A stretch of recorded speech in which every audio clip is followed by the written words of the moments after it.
Okay, so after my super negative discussion of Jolly Roger Bay, I think I owe everyone a more positive outlook. Cool Cool Mountain is my favorite stage of the game so far, and I always considered it a third stage in the game since Jolly Roger gave me a fourth stage vibe. Cool Cool Mountain has a lot going for it. The snowy visuals and cheerful music really make the setting stick out, and the general vibe feel like you're on vacation in a cabin up north, partially because the stage literally starts you off next to a cabin. At first glance, this stage seems much larger than anything before it, but in actuality, it's because you start at the top of a mountain and have to work your way down. The catch is the first star hit is titled Slippin' and Sliding Away, and you're hinted towards entering the nearby cabin from the chimney with coins sticking out of it.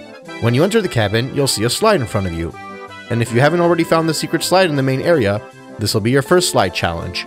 Mario 64 has 3 different slides in the game with a small handful of stars related to 3 of them. They're generally considered exhilarating challenges and turn the game into a test of speed and reflex control. Think to the effect of early Sonic rail grinding, but much easier. It's basically a gimmick that streamlines your control and just puts you in a high-intensity pressure situation where your failure is a loss of a life and there is little room for error. In the case of this first slide, it's not the worst test, but it does have a few moments that will catch you on a first-time playthrough. There's a specific turn here that you really need to force Mario away from the inside if there's any chance to survive, as well as a final narrow section that is more of a psychological test than anything else. Regardless, when you make it to the bottom and exit the cabin, you get your first cool star. The next power star is titled Little Penguin Lost. Depending on how much exploration you did prior to finding out the first stars down the slide in the cabin, this might be your first experience actually going through the stage. You might even recall a couple of penguins at the bottom of the mountain when you exited the cabin.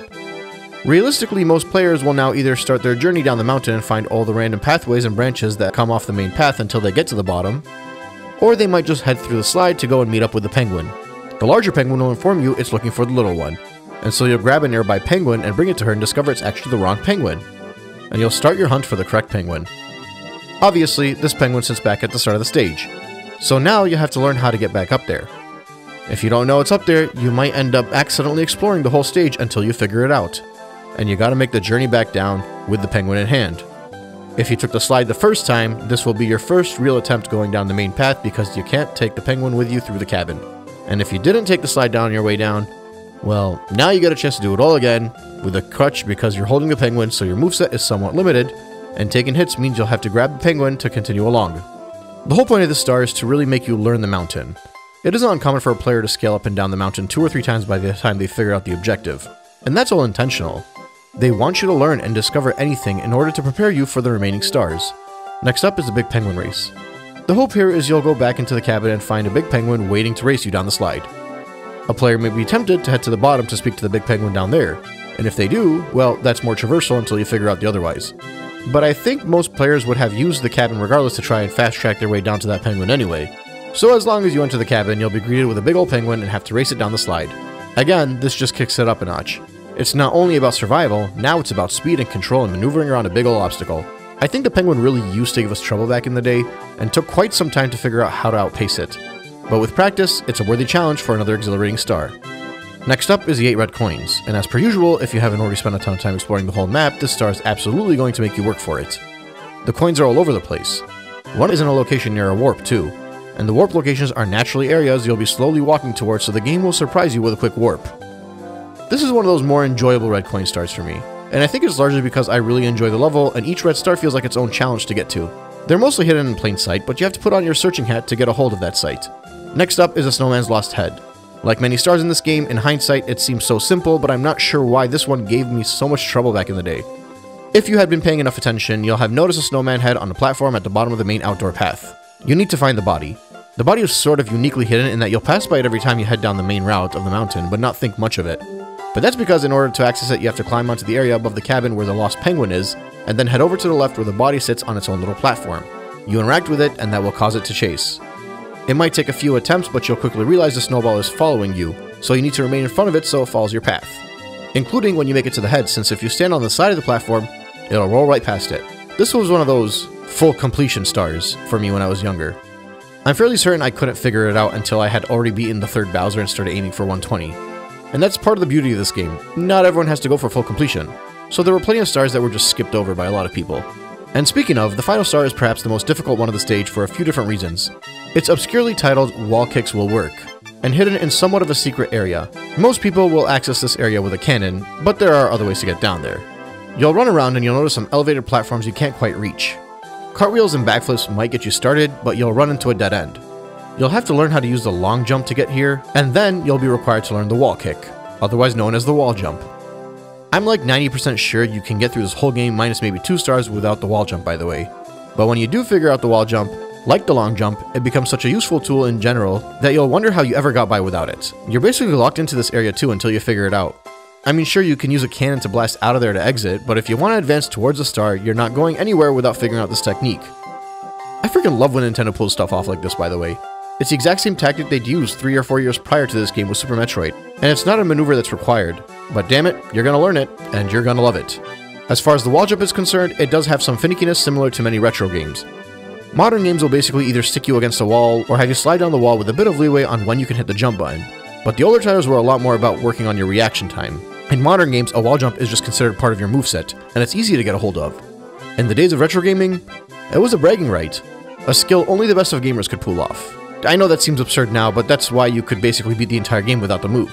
Because full completion didn't only require time, it required mastery, so you had to learn how to time Mario's kick off the wall and grab the 6th power star.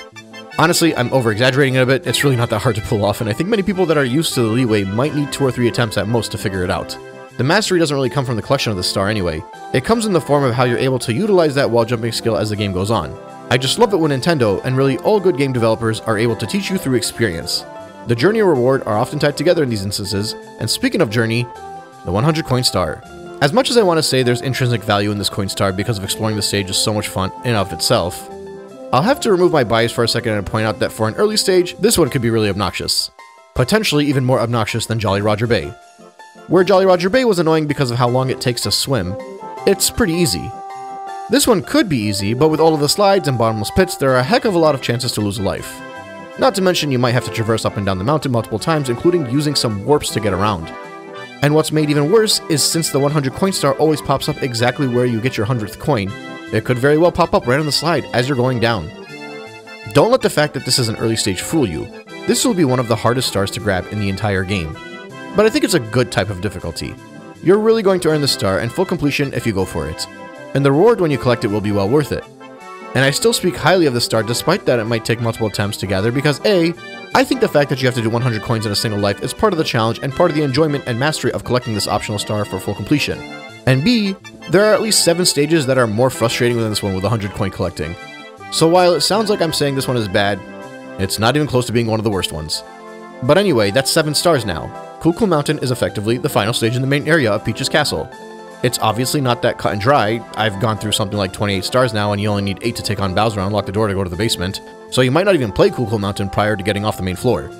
Or you might play it right after you get 3 stars in Bob-on Battlefield. Such is the beauty and wonder of Mario 64.